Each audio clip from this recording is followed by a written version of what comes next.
Bueno, a mi lado hoy tengo a la licenciada psicóloga María Marta Boto. ¿Qué tal? ¿Cómo estás, María Marta? No, por favor. Bueno, vamos a hablar del autismo, ¿no? Hoy vamos a hablar de autismo, sí. Una condición, como vos bien me decías hace un ratito, que se está viviendo como con mayor frecuencia o se da a conocer cada vez más. Sí, yo creo que una de las cosas muy buenas que están pasando hoy a nivel mundial es el gran conocimiento que estamos teniendo, ¿sí? La posibilidad de mayor diagnóstico y en edades cada vez más tempranas, que es lo que nos ayudan a mejorar y a proponer un mejor estilo de vida. Claro, ¿no? Pero cuando hablamos de autismo, ¿a qué nos referimos? Bueno, en realidad el autismo es un trastorno del neurodesarrollo, es un conjunto de alteraciones del neurodesarrollo. El neurodesarrollo es el cerebro en crecimiento, lo que significa que el autismo aparece desde el nacimiento, ¿sí? Las primeras manifestaciones las vamos a ver a partir de los 18 meses de vida, aunque muchas veces hay familias que nos han contado que luego del diagnóstico y demás han empezado a ver en sus hijos características incluso cuando eran bebés. No significa que esto sea a los 18 meses. Claro, no es taxativo, claro, no es determinante. No es determinante, pero sí es una condición que aparece desde el nacimiento. Bien, y esa condición que aparece desde el nacimiento, de alguna manera se va manifestando con determinados comportamientos, sí, ¿no es cierto? Y esos comportamientos que pueden ser percibidos en la casa, justamente como vos decías, no siguiendo instrucciones o de alguna manera no reconociendo el nombre.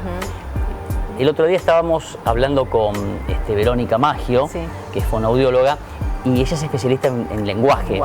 Y lo que hablábamos es esto, que muchas veces también puede llegar a haber una confusión entre un problema del lenguaje y la falta de comunicación o la incapacidad del niño y, por ejemplo, el tema del autismo. Totalmente. En los primeros años de vida, siempre decimos que los diagnósticos los escribimos con lápiz, porque necesitamos acompañar el desarrollo y muchas veces ir viendo si realmente estamos hablando de autismo o muchas veces estamos hablando de un trastorno del lenguaje. Tanto el trastorno del lenguaje como el trastorno del espectro autista en un comienzo comparten muchas características en común. Y uno puede llegar a confundirse. Totalmente. Entonces, bueno, ahí es como decimos, los diagnósticos al principio los escribimos con lápiz porque realmente necesitamos ver hasta un tiempo determinado, terminar de ponerle como quizás un nombre. Claro, y tratar de por lo menos de encasillarlo. Totalmente, y a través de las terapias ir acompañando y viendo bien cuál es el diagnóstico. Ahora, hay diferentes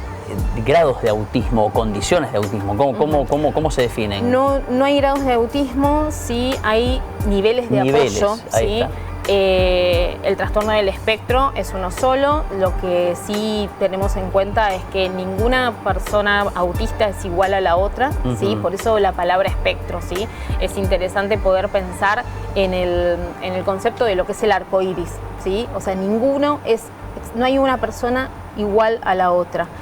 Y entonces lo que sí medimos un poco es el nivel de apoyo que esa persona necesita, ¿sí? Hay niveles de apoyo poco significativos y que quizás hay personas que van a necesitar que se los ayude quizás en lo social o en las interacciones y demás. Hay personas que tienen un nivel de apoyo un nivel 2 o 3, donde necesitan mayores niveles de apoyo, por ejemplo, en la escuela, ¿sí? Entonces van a tener un acompañante terapéutico, una maestra integradora para adaptar los contenidos de la escuela, mayores apoyos en casa, como para la funcionalidad diaria, ¿no? Es decir, se diagnostica el autismo. Sí. ¿Correcto? Obviamente que siempre hay que acudir a un profesional, a un grupo de terapia, de apoyo. ¿Cómo continúa ese tratamiento? ¿Cómo ustedes, de acuerdo al nivel de autismo, van desarrollando las actividades, las contenciones? ¿Trabaja la familia? ¿La familia forma parte o es solamente un sostén? Bueno, qué interesante esto, porque creo que lo que viene cambiando últimamente los tratamientos es esta condición de poder integrar a las familias dentro de los tratamientos. La familia no es alguien que acompaña, ¿no? Digo, no es este sistema médico hegemónico donde es el médico el que cura al paciente, sino que acá se trabaja de una forma completamente diferente. La familia es parte de ese equipo con los terapeutas y es la familia la que tiene que aprender todas las herramientas que nosotros brindamos y que nosotros les enseñamos incluso a nuestros pacientes para que esto pueda ser también hecho en casa. Claro. ¿Sí? Entonces, ese tratamiento dura toda la semana. ¿Sí? Dura toda la semana. No el momento solo de la terapia. No, está incorporado en la familia. Totalmente. No es que la familia acompaña y ayuda, sino que la familia también se trata. Es un tratamiento. Es una forma de vida. Es una forma de vida. Podríamos decir, claro, ¿no? es una forma de vida. Aprenden una forma de vida diferente donde tienen que ir enseñándole a sus hijos cosas que quizás otros chicos aprenden, ¿no? de manera natural en su desarrollo típico. Acá hay que enseñarlas, ¿sí? Acá hay que enseñar a que un chico pueda señalar, acá hay que enseñar a que un chico pueda pedir, acá hay que enseñar a veces de formas muy estratégicas que un chico pueda dejar los pañales y poder ir al baño. Claro. O sea, es un trabajo muy artesanal. Y ningún tratamiento es igual a otro, ¿no? Nosotros, o sea, con cada familia planteamos estrategias que por ahí nos sirven para otra familia. Únicamente con esa familia y con ese chico, claro, debido... O sea, y acá es personalizado. Es personalizado. No hay nada que sea estandarizado. No, nada. Ninguna estrategia es estandarizada, porque de hecho cada persona con autismo tiene un perfil individual, ¿sí? Que va a depender de la conducta, que va a depender de la integración, de la posibilidad de la integración sensorial que tiene de todos los sentidos del ambiente, de su capacidad de interacción, de su capacidad de comprensión, de su planeamiento motor, de todas estas cosas va a depender el perfil único de ese paciente, y en función de ese perfil único es donde nosotros tenemos que empezar a generar y a armar el tratamiento de ese chico. Entonces, primero es conocerlo, y cuando lo conocemos a través de la familia. Claro. Entonces, no es un tratamiento donde un niño entra al consultorio y se va y ya es como que si ahí sucediera la magia, sino que no, en realidad es un tratamiento donde trabajamos junto con la familia. La familia tiene la experiencia y el terapeuta tiene la teoría. Claro. Y entre la experiencia y la teoría, se ahí arma el sí equipo. surge la magia. Claro, ahí surge la magia. Viste, cuando hablamos de autismo, uno a veces se imagina esas imágenes extremas de autismo, ¿no es cierto? En donde ves que debe ser el nivel de autismo más profundo, donde el niño, la niña, o ya el adulto está como metido en su mundo, ensimismado, con movimientos repetitivos, pero no todo es así, no todos los autismos son así. No, hay, o sea, personas con ese perfil. Y hay personas que quizás necesitan mínimos apoyos y que van a una escuela común y que tienen amigos y que van a la universidad. De hecho, también hay adultos que recién se diagnostican en su adultez, que hoy hay, en estos últimos años han aparecido incluso personas famosas o de los medios que han contado. O mentes brillantes. Que descubrieron también, que tenían autismo de adultos, y entonces, bueno, esos adultos han ido como aprendiendo diferentes habilidades a lo largo de toda su vida, y después con el conocimiento y con la información que hoy circula pudieron darse cuenta quizás de su diagnóstico. Entonces, claro, ¿y cuál sería, por ejemplo, en estos casos en particular, la característica del autismo en estas personas que lo descubren de grandes, digamos? En estos adultos, sí. Bueno, habría que ver el caso a caso, también es muy difícil generalizar, pero quizás a veces son personas que son muy rutinarias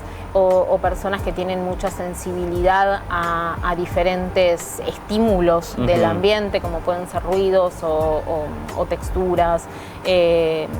También puede haber una cuestión desde la alimentación, restricciones alimentarias, personas que por ahí se abruman en contextos sociales, por ejemplo, o en un lugar como en un shopping donde empieza a haber como mucho ruido y demás, se abruman, tienen crisis, ¿sí? Crisis emocionales, o sea, o a los cambios de rutina, por ejemplo, cambios de rutina o cambios de de espacios donde la rutina cambia de golpe, eso los desregula y claro, puede generar generar un impacto muy fuerte al cual no pueden adaptarse tan fácilmente. En un adulto, ¿no? En un adulto. Sí, en un adulto que ha llegado adulto, claro, sin, podríamos decir, casi darse cuenta de su condición a lo largo de su vida. Y estos casos de las genialidades, de personas que te dicen que son genios en determinados aspectos y que después en los otros tienen esa condición. Claro, sí. Por lo general, una de las cosas que aparecen son los intereses restrictivos, y esto también los vemos en niños. Hay chicos que tienen un interés en algo particular, por ejemplo, los dinosaurios. Entonces se transforman en investigadores increíbles, claro, sobre los dinosaurios. Conocen. Entonces, todos, son genios y tienen una capacidad de absorción para eso que es notable. Claro, entonces bueno, empiezan muchas veces a generar como esta genialidad desde intereses muy propios, o sea, a veces puede ser por la música, a veces puede ser por un tema específico. Sí, por temas de tecnológicos, por deporte, por lo que sea. Sí, y ahí hay como un trabajo y una investigación constante que es súper interesante. Y que me imagino que además se encuentran en un lugar que de alguna manera también no solo los ayuda, sino que los protege. Claro. ¿No es cierto? O sea, es algo bueno que de alguna manera una persona que tiene autismo pueda llegar a desarrollar eso. Sí. Realmente logran una capacidad de investigación y de estudio de ese caso que es realmente muy llamativo. Hay personas que son muy inteligentes y que tienen un coeficiente intelectual muy alto, pero también dentro del mismo espectro podemos tener personas que tienen quizás dificultades en lo que tiene que ver con la comprensión, claro, y no pueden responder a una pauta simple. Entonces vos por ahí le pedís algo simple y no, o sea, bueno, ese es el abanico que es el abanico del espectro, claro, ¿no? Cual, digo, tenés el abanico ese. O sea, no todos, o sea, y me parece acá muy interesante este punto, porque si no podríamos pensar que todas las personas con autismo son brillantes, y, claro, y también tenemos dificultades o lo contrario, en lo cognitivo. Claro, exactamente, tal cual. ¿sí? Entonces, bueno, está dentro de ese gran abanico de lo que tenemos en el autismo. Y me imagino que cuando se diagnostica, o sea, lo mejor es si se tiene a una temprana edad y empezar a trabajar. ¿Es Totalmente. Un trabajo, supongo que de por vida, o cómo se va desarrollando? Y es un tratamiento que acompaña, o sea, quizás a veces en un principio arrancamos con varias terapias y de acuerdo a la evolución que va teniendo, con el tiempo se van quitando, ¿sí? Las terapias que utilizamos hoy por hoy para este diagnóstico son psicología, que bueno, es primordial, y bueno, no porque yo sea psicóloga, ¿no? Pero creo que es primordial. Sino que la rama que justamente atiende... Claro, es primordial porque trabajamos mucho con la familia y, tal y cual, más que nada porque toda la parte conductual. Es que yo me imagino que se debe vivir de acuerdo al nivel de la condición, pero se debe vivir con mucha angustia. Los padres lo deben vivir con mucha angustia, con mucho dolor y con mucho miedo. Sí, al principio del diagnóstico es un poco complejo para los papás. La verdad es que bueno, en un principio se angustian mucho, y también a veces el desconocimiento y la incertidumbre. Bueno, ¿no? Asusta y genera esa... incertidumbre de qué es lo que va a suceder. Y también, bueno, después hay una realidad, ¿no? Digo, no es que tengamos que... O sea, también me parece que hay que mantenerse dentro de un margen de lo real, porque si no, si romantizamos esto del autismo, a veces hay personas que realmente que tienen a sus hijos, por ejemplo, con niveles de apoyo 2 o un nivel de apoyo 3, que son más sustanciales y demás. Sí. O sea, realmente... a ver, la incertidumbre que tienen con respecto al futuro de estos chicos, o sea, realmente angustia, porque bueno, o sea, son chicos que dependen de un apoyo constante. Sí, o sea, esa dependencia es de por vida. Esa dependencia es de por vida. Son chicos que no pueden vivir solos seguramente en su adultez, y esto realmente genera mucha angustia e incertidumbre a las familias. Y bueno, eso es un trabajo que hay que acompañar, es un trabajo que hay que pensar. Claro, me supongo que es un trabajo, como vos decís, que de concientización también y de aceptación. Y de aceptación de la realidad, porque bueno, sí es sí es un apoyo que van a necesitar de por vida y bueno, hay que pensarlo a futuro. A ver, en un principio hacemos todo el trabajo posible para ir generando cada vez mayor independencia en cada uno de nuestros pacientes, pero bueno, más allá de todo este trabajo, a veces hay realidades en donde los chicos necesitan un apoyo constante a lo largo de su vida. Sí, y te pregunto esto, porque hablamos del autismo, ¿no? Y cuando hablamos del autismo pareciera ser que es una condición de estos últimos 20 años. Porque todo es autismo, ¿viste? Sí. Todo es autismo, tal cosa autismo, es como que pareciera que se encasilló en el autismo y no hay ningún otro tipo de condición de diagnóstico o de enfermedad para diferenciarlo. Claro, yo creo que es una cuestión que me parece interesante en lo que tiene que ver con los cambios sociales, ¿no? Porque en realidad se habla de autismo desde 1943 cuando Asperger y Kanner empiezan a descubrir estas características, ¿no? Así que imagínate desde cuándo viene este estudio, pero en realidad como todos los cambios sociales, cuando empieza a haber como mayor información o mayor diagnóstico y demás, pasamos de la nada al todo y después tiene que volver a haber un equilibrio. Claro, ¿no? Como pasa en la vida social en general. Exactamente, ¿no? Sí, exactamente. Tiene que volver a haber quizás como un equilibrio de poder centrar cuáles son realmente las características del autismo y no para no llegar al sobrediagnóstico. Claro, o al sobretratamiento, ¿no? Que quizás se lo trata de una manera y es otra cosa. Por ahí no todo es autismo. No todo es autismo, como hablábamos con el tema del lenguaje. Exactamente, entonces ahí me parece que como todo va a llevar un tiempo en que va a poder equilibrarse y hacer mejores diagnósticos. ¿Y por qué se dice que de alguna manera se profundizó a lo largo de de este último siglo, ¿no? Como que antes quizás no se veía, no se podía tratar, no se había estudiado tanto, pero es como que dicen que estas generaciones son más propensas, para llamarlo de alguna manera. Sí, no sé si es que es más propenso, yo creo que tiene que ver con, como decíamos recién, con un nivel de mayor conocimiento y también hubo una cuestión en el criterio diagnóstico. El criterio diagnóstico a partir de 2013 se amplió mucho, ¿sí? Nosotros tenemos un libro de diagnóstico que es el DSM. El DSM es un manual de diagnóstico de la Asociación Americana de Psiquiatría, que él marca, los diferentes diagnósticos psiquiátricos, ¿sí? Y eso va cambiando. Eso va cambiando y se va como reversionando.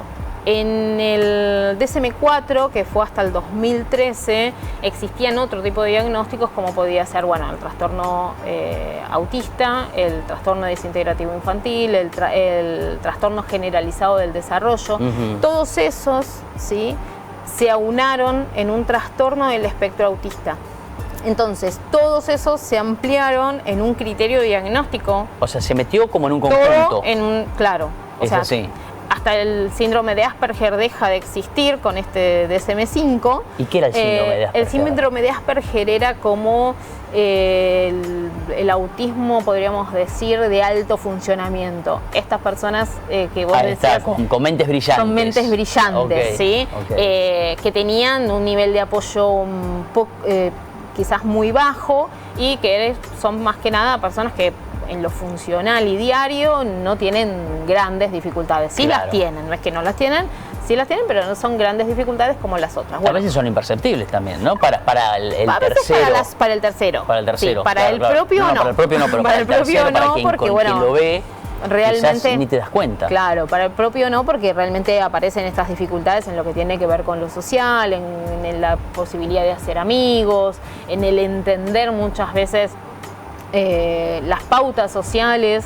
En todo esto realmente les aparecen grandes dificultades y volviendo a lo anterior, todos estos diagnósticos se aunan en el trastorno del espectro autista, con lo cual decimos que ese criterio diagnóstico se amplió. Claro. Entonces, todo queda como, trastorno del espectro autista es como mucho más amplio y hay una mayor cantidad diagnóstica frente a eso. Por eso decía, con el tiempo hay que volver como a ajustar. Claro, y que no sea tan amplio. Y ahora está como empezando, o sea, hay un intento de esta modificación nuevamente para crear un criterio diagnóstico nuevo con una versión nueva del DSM. Claro, ¿y qué te cuentan las familias o las mismas personas con la condición digamos, de autismo respecto de cómo se comporta el tercero, el prójimo con ellos? ¿Se percibe una discriminación, un maltrato, un desinterés? O sea, ¿te manifiestan eso más allá de la angustia propia de la familia, de la persona? Que ¿cuentan que hay una suerte de discriminación social o en general no?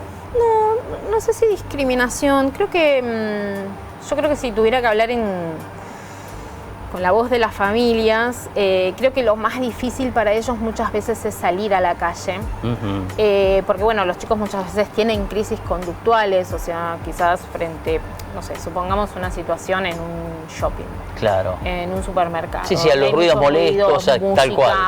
Luces, bueno, todo esto puede después de un tiempo esperar en la fila para llegar a la caja, lo que sea. O sea, todo esto empieza a abrumar y puede terminar generando una crisis conductual. Claro. Bueno, una familia frente a una crisis, un chico tirado en el piso, gritando, pataleando y demás, la verdad es que... Da lugar a confusión, terceros que ven pueden llegar a pensar... Que juzgan. O juzgan, claro, exactamente. Lo que muchas veces hacen que estas familias decidan a veces no salir. Claro, retraerse un poquito, ¿no? A veces mucho, ¿no? Porque a veces no salen de la casa, decir, bueno, no, nosotros no vamos a, no sé, a un lugar a comer afuera o no vamos al cine, y es no vamos al shopping. Más allá de que sea una decisión fundada en una situación de miedo, de angustia que no quieren vivir, ¿es una buena decisión?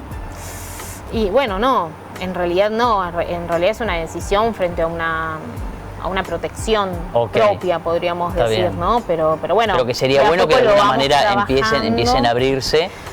Quizás podríamos apostar a una sociedad más amable, ¿no? Ahí está, es lo que yo te preguntaba, claro, tal cual, que haya más tolerancia, más entendimiento. Que, o sea, a medida que haya más información puedan entender que estas situaciones suceden y que en realidad de juzgar podrían preguntar, ¿puedo ayudarte de alguna forma? Claro, tal ¿no? cual. ¿Te puedo ayudar con algo? Tal cual. O no, o bueno, si esa familia pide ayuda, sí, pero si no, no intervenir o no involucrarse. O sea, no involucrarse en el sentido de no querer parar, por ejemplo, esa crisis, o sea, menos un tercero, sí, no meterse. No meterse. No meterse. O sea, simplemente si pueden ayudar, ayudan, pero digo, sí apostaríamos a una sociedad mucho más amable, sería más fácil. Más desarrollada, más avanzada. ¿El origen se conoce, se está estudiando? Sí, hay investigaciones constantes, no se llega a una única causa, son causas multifactoriales, tenemos, en realidad hay factores de riesgo que podríamos ver, como son factores de riesgos genéticos, congénitos, ambientales, ¿sí? Como causas podemos encontrar tener alteraciones en el desarrollo del sistema nervioso central, como encefalopatías epilépticas, encefalopatías crónicas, tener una condición en las alteraciones de los cromosomas, como por ejemplo síndrome de Down o síndrome antifrágil. Pero no hay nada cierto que de alguna manera apunte a un origen para hacer... Puede ser una suma de muchos de estos factores. Claro, ¿sí? Entre otros factores los medicamentos, cuando hablaban, por ejemplo, del paracetamol, cuando, no sé, los embarazos. Mirá, como medicamento hasta ahora, el único que está aprobado con un sustento científico mayor es el uso del ácido valproico en el embarazo. ¿El ácido? Ácido valproico, que es la medicación que se usa para la epilepsia. Después... ¿Todo lo demás son conjeturas o...? No tienen un sustento, o sea, yo creo que hay que seguir investigando. Claro, científicamente no está probado. No se puede descartar del todo, pero tampoco está científicamente probado como para decir el paracetamol, como salió de Estados Unidos hace un par de meses, que decía que podía ser... El paracetamol, o sea, como condicionante de que eso va a generar... tal cual, y siembra dudas, miedo.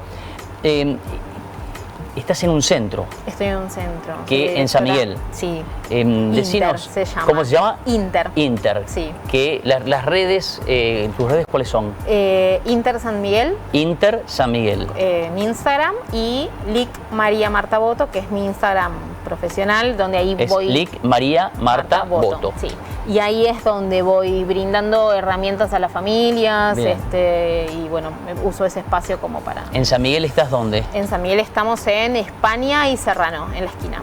Es decir, que si cualquier persona te quiere consultar más allá de las redes, Sí. ¿puede ir directamente? Puede ir directamente. Tenemos un equipo bastante grande, de muchos profesionales. Estamos con psicólogos, psicopedagogos, terapeutas ocupacionales, psicomotricistas, estimulación temprana y fonoaudiología. Bien. Esos son todos los tratamientos. Varias áreas. Esos son todos los tratamientos que necesitamos. O sea, nosotros además de autismo trabajamos con otros diagnósticos. O sea, yo sí como profesional y como psicóloga me especializo en autismo, pero trabajamos con muchos diagnósticos. Y la verdad es que es un trabajo interdisciplinario que realmente ayuda mucho. Bueno, gracias. Bueno, el tiempo es tirano, ¿viste que parecía? Esto es en vivo, la gente lo sabe. Parece que vamos a tener mucho tiempo, que era larguísimo y torturante, a ver si... Sí. Y viste que no es así. No es así. Bueno, ¿la pasaste bien? Muy bien, muy bien. Bueno, me alegro mucho, eso es lo importante. Bueno, gracias por haber venido. Gracias a vos, muchísimas gracias. Y nosotros, nada, los esperamos el jueves que viene con un nuevo programa. Y como siempre les digo, recordemos que los modales, la educación, el buen trato, el decir gracias, por favor, el tener tolerancia, nos hacen mejores personas y contribuyen a una mejor sociedad. Hasta el jueves que viene. Gracias.